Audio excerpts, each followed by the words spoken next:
We're making energy great again. I'm Michael Smith, and welcome to the Lowdown.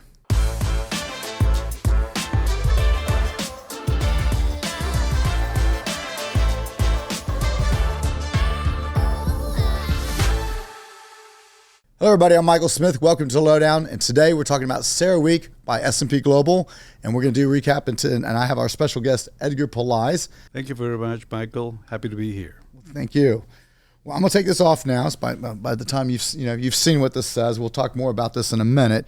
But Edgar, why don't you kick us off? Tell us what is CERAWeek, and then also tell us how you're involved in your background as well.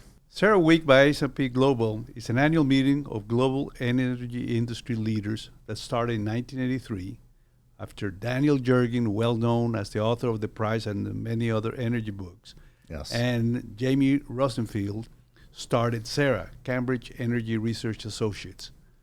Some of their customers started meeting annually, and then over time, these annual meetings expanded to a 5-day, whole week discussion about energy strategy around the world, and it became the very well-known CERAWeek we know today.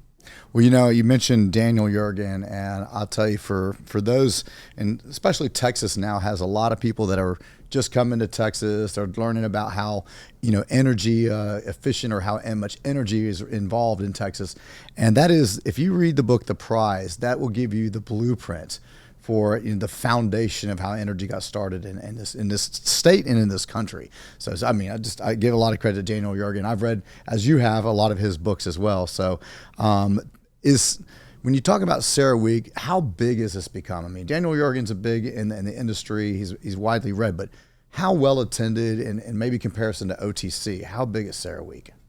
Well, it's CERAWeek after 42 years is today a one-week conference that gathers 10,000 attendees. Okay. It covers 650 sessions over 5 days. That's over 160 sessions a day, and it includes 1,400 speakers. Okay. So wow, that's pretty huge. Huge, very intense, and you really have to target what you want to listen to, because you cannot attend all the sessions all the time. Compared to OTC, it's a totally different conference. OTC is equipment and services, exhibition and conference. CERAWeek is exclusively a meeting of presentations, minds, and energy strategy. How many countries would you say are involved in being represented or in attendance? CERAWeek this year had 89 countries represented, and that's in trend what the representation has been over the years. Okay. Well, that's definitely sounds like a well put together conference and a wide attendance and representative of many countries out there. So it's pretty relevant. Now, one of the big things about CERAWeek is each year they provide a theme, right? And I think that last year we did the first one that you and I have talked about. But what was the theme this year, and how would you, I guess, compare that to the theme of last year? Absolutely. Well, this year the title theme for the conference was "Moving Ahead: Energy Strategies for a Complex World." That's an evolution from last year's title, which was Multidimensional Energy Transition. If you make nuance of the meaning of those two titles, last year we were talking mainly about energy transition and how that could happen. Okay. This year, the industry and the world is realizing we need to focus on energy and how do we are going to be able to feed the energy demand in a complex world. So you almost can determine the sense of urgency in the theme compared to that of last year. And as you know, and maybe you can expand on this, but with AI and the technology, all the innovation that we're seeing, I mean, just from day to day, it's so hard to keep up with it.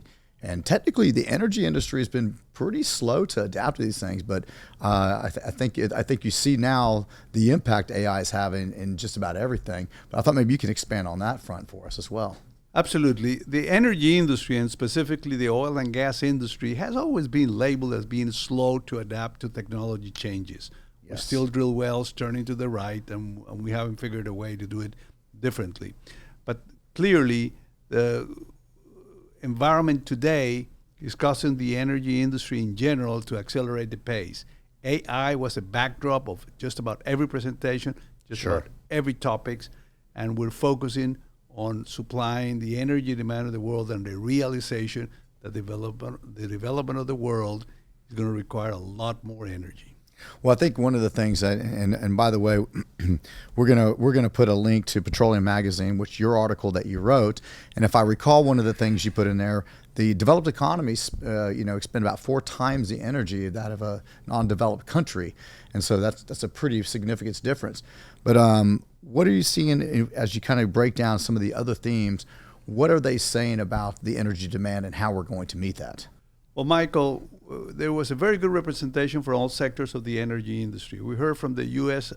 Administration inviting people to realize that we need more energy to modernize all people, and we need all kinds of energy. Also, the commitment from the administration that they were going to be reducing the permits requirements and the hurdles so that energy can be developed in the U.S. We heard from major international oil companies that are committed to develop all types of energy. At the same time, emphasizing the continued development on hydrocarbons as the base load for the energy needs that we need. We heard from state oil companies in the Middle East, the large ones such as Saudi Aramco and ADNOC, inviting the people to focus on energy realism, to understand that energy is the solution, to understand that energy is needed of all types. Specifically from Saudi Aramco, we heard that from Amin Nasser, their CEO, and specifically from ADNOC, we heard from Ahmed Al-Jaber, their CEO. Okay. Very strong statements in support of all energies needed to develop the world. This is coming from hydrocarbon-focused companies that are focusing on developing all types of energy for the world. We heard from energy regulators indicating the need for all energies to be delivered for the development. We heard from electricity providers and distributors inviting that all electrons, regardless of color, regardless of type of energy, need to be transported through an integrated grid. Okay. Well, so you mentioned all energy sources. So let me kind of dig in on that, because if you go back, let's just rewind 5 years ago. The administration, it was renewables, right? It was going to be renewables replacing fossils fuels. That was kind of the battle. I mean, what I've heard you say several times is now the realism, right? The realization that all energy forms need to be like all speed ahead to basically keep up the demand of where we are in the world today. Is that what I'm hearing? That is what you're hearing, and you made me a perfect tee up to quote Larry Fink, the CEO of BlackRock. He actually said, 3 years ago, we were talking about we only need renewables. 2 years ago, we were talking about, we prefer renewables. Now we're talking about we need all types of energy. That is the sentiment. All energies were covered. Hydrocarbons, obviously. Nuclear energy was covered as a big revival, which we can go into a little later through SMRs. Geothermal, carbon capture, electrification via electric vehicles and where they stand. So all energy options are on the table, and all of them have their development based on the capacities of each region and the ability to develop each one of them. Well, it sounds like the realism has come from, well, you know what? Fossil fuels, yes, to reduce the carbon footprint, we're going to have to see that diminish, but it's not going to be met with the demand for renewables. It's not going to meet that demand, so there's that gap.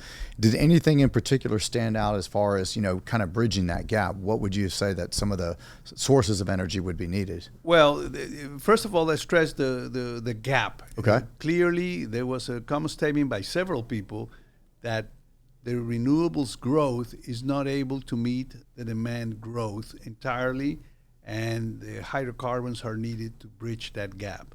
Then within the hydrocarbons, LNG was the backdrop as the dispatchable fuel and flex fuel of the future. That is going to be the base load. An example that was given to that was actually made by the chairman of the FERC, Federal Electric Regulatory Commission, where he said that in Maryland this January, there was a peak demand that was met 88% by dispatchable fuel, meaning gas or hydrocarbon-based energy. Okay. And solar had zero involvement in that. Wind had 2 to 4%.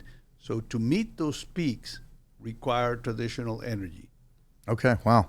Well, again, this is a big trend change. I'm glad to see it. I think that most of us have kind of known this for a while, but to see the realism and the reality back in place is where we need it, especially as we're going to see a much bigger increase in energy demand in the future. Now, let me ask you: did anything stand out? I do see that in your in what you wrote. There's about 234 startup companies. I'm not sure if that's a bigger number than the previous years, but when I see that, that's a number that stands out to me. That's a lot. In my opinion, that seems like a good amount. Was there anything in those startups, any types of energy companies that you want to make mention of? Well, in general terms, yes, the startups is an increase from previous years. Mm-hmm. I don't have a list of specific energy companies to mention, but this startups is something that warrants description. CERAWeek has the executive conference, okay, where you have the major leaders of the energy industry explaining their strategy, indicating where they are and where they see the future. Then you have the Agora sessions, which is focused on startups and innovation.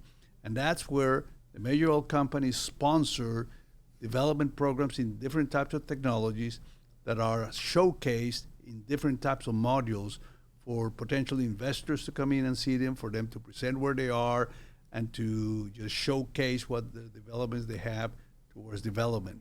Those 234 cover all types of innovations in varied technologies and various industries in the energy sector. Very well attended. It is the future of where developments are going to come from to feed the energy industry. So it's almost like a Shark Tank version of. It is, absolutely. It's almost like a Shark Tank version. Yes. Well, you mentioned it briefly. Obviously, I was wearing the hat, and we had an event here a few weeks ago where I had space and nuclear representatives. So I wanted to kind of get your thoughts on. I know you mentioned nuclear was representative there, but I thought maybe you can expand what your opinion of, and maybe what the conference opinion is of nuclear. Well, I can definitely share what I heard, which was a big focus on the revival on nuclear. Okay. And before we go to the detail, the revival of nuclear coming out, the cleanliness of nuclear energy, and then addressing some of the hurdles in the public perception regarding safety and cost. But the big improvement or the big development in nuclear energy is the evolution of SMRs, or small nuclear reactors. Small modular reactors. Modular reactors. Yeah. And what it is, it brings the cost and the size and the complexity of a larger nuclear reactor into a modular unit that can be phased in. You can have as many nuclear reactors as you need for your energy need. It improves the safety. The modularity improves the cost on how you build up.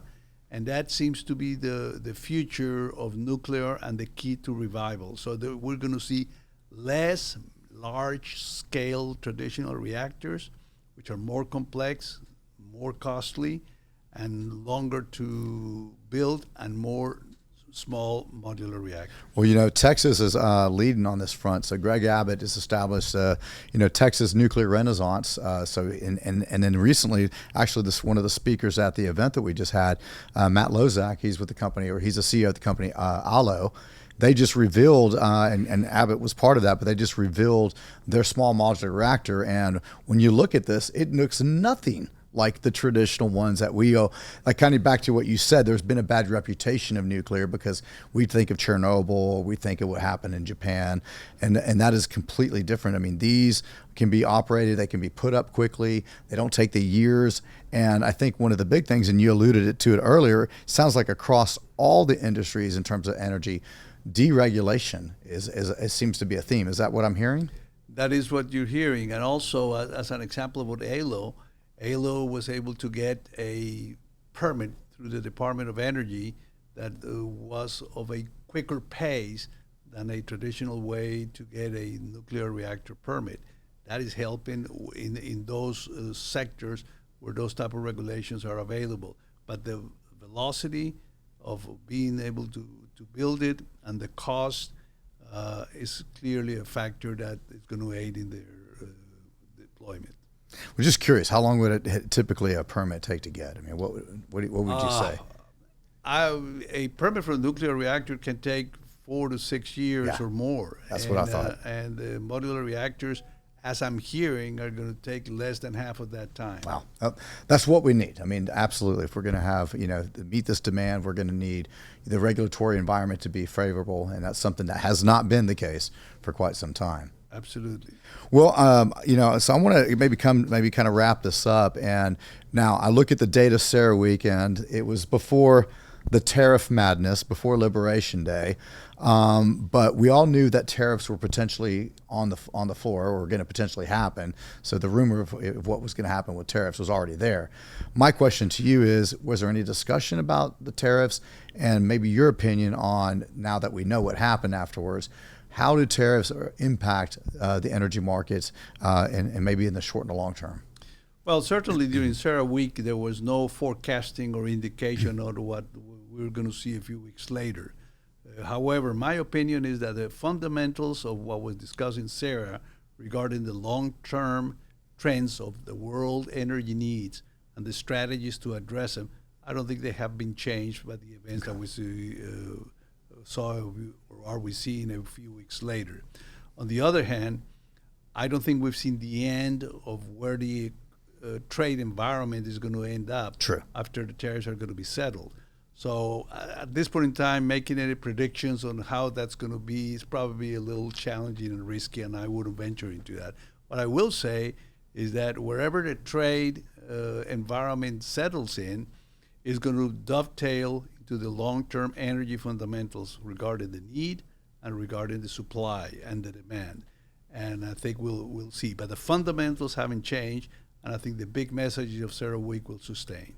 Well, Edgar, I do appreciate you coming. Actually, I think this is very optimistic, because where we've been there's been a kind of a fight on where people think the energy demand or where the energy needs to come from. I feel like this is where everyone realizes that we need it from all fronts, and the deregulation, all these aspects, the new startups, nuclear, the clean efficiency of that. This is all very positive. So I appreciate you coming today, and this was all great news. Absolutely. Thank you, Michael. I will say that it's a very intense conference. We can speak 2 to 3 hours and not give justice to everything that was said. Yeah. So I invite everybody either to visit the CERAWeek website, which has a lot of information, and visit Petroleum Mag website, where we have the summaries that we publish for that conference. And I think that would give a good flavor of what was discussed and some of the messages that we heard. Thank you very much. You're welcome. Thank you.